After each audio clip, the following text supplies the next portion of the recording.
Evet, şimdi IFA 2025'te Hover'in sürpriz dediği muhteşem makinesi anlatacağım. HP3 Pro Dynamic Clean.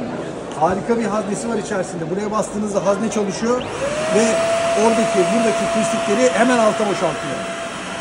Çıkarttığınız zaman kullanmak istediğinizde bu şekilde açıyorsunuz. %100 şu anda var. Bunu arttırabiliyoruz.